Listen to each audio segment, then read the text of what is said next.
How do you reflect on the life and the legacy of Prince Philip?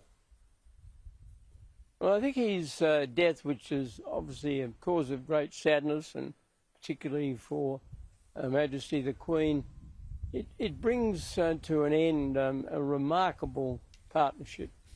Their marriage has been one for the ages. It spanned, 73 to 74 years.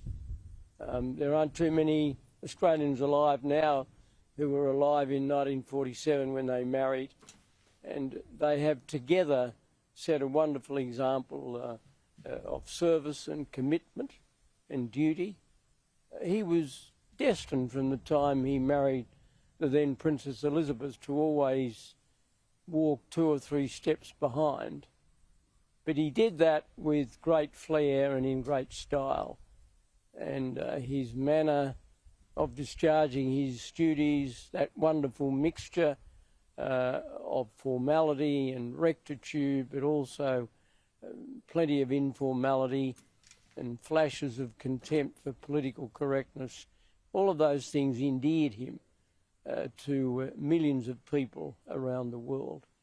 And I think he will be remembered as having achieved a remarkable double of upholding the tradition, dignity and honour of the office, but also allowing his own personality to shine through. And of course, he had a special link with Australia. He came here, I think, on 21 occasions after his marriage in 1947, and years earlier he'd served here as a young naval officer during World War II.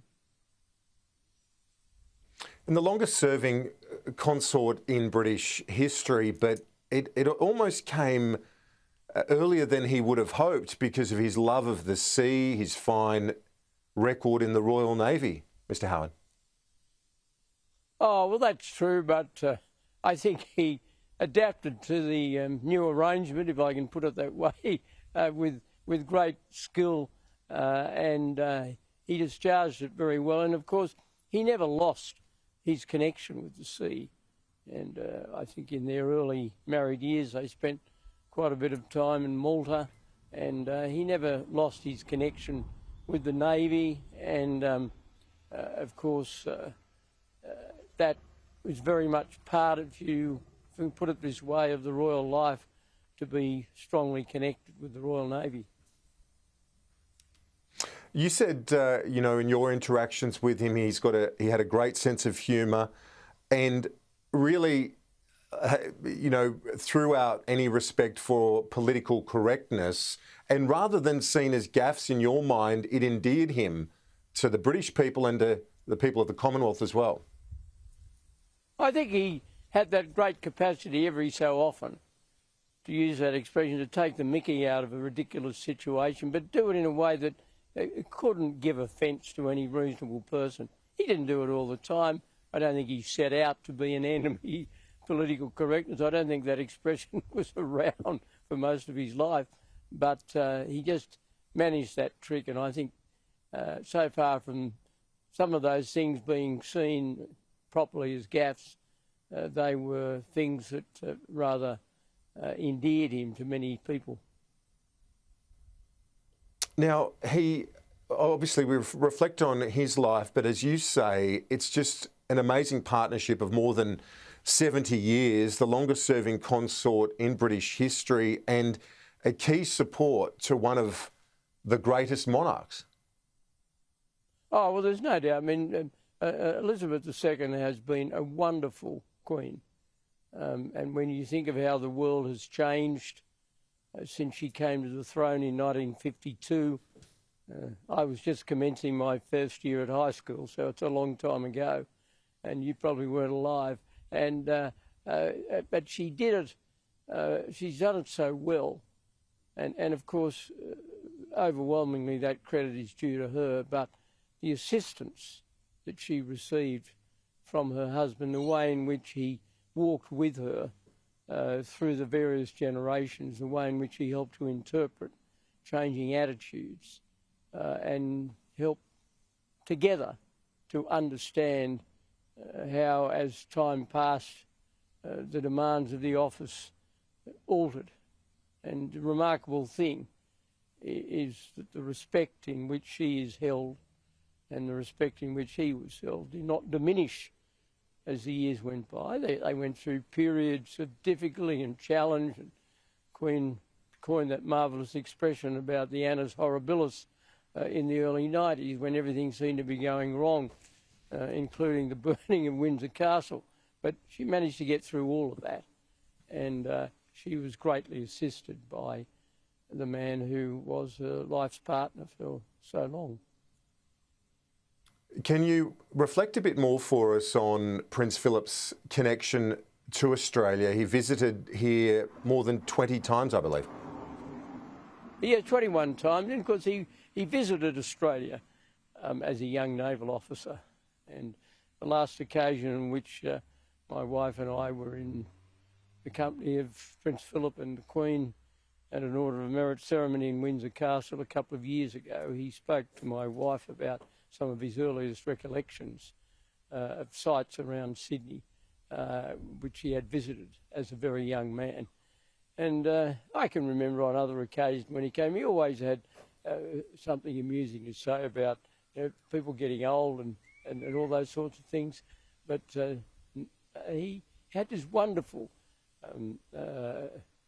sense of humour, and he would put people at ease. I remember being at a ceremony, a dinner to mark, I think it was the 75th anniversary of the Royal Australian Navy, and it was attended by Prince Philip, demonstrating his naval interest. He was at a naval establishment in Sydney. I think I was leader of the opposition at the time, and a young waiter was nervous as anything, sort of spilt some drink on me, and Philip just laughed and said, "Yeah, that seat needed renewal, didn't it?" And it was the sort of disarming comment that caused people to laugh and put this poor fellow who was nervous. I felt desperately sorry for him, but that was his great capacity. And people warmed to that greatly. As we reflect on the life of Prince Philip, how do you reflect on the place of the monarchy and its role in our nation today? Well, there is no movement to change. Now, I have always been a supporter of the constitutional monarchy because I think it has contributed great stability to our system of government. And when one looks around the world, stability is at a premium around the world. And I don't see any likelihood of change. Obviously, the place and role of the monarchy has altered over the years, and it will remain for so long as the majority of the Australian community want it to remain. I've always, above everything else, been a Democrat.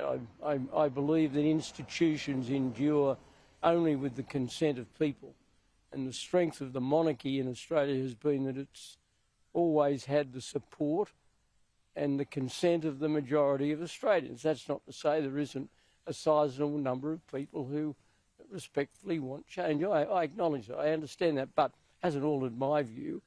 And I think above all of that, the wonderful example of service that the Queen's represented has cemented the monarchy in the affections of the Australian people.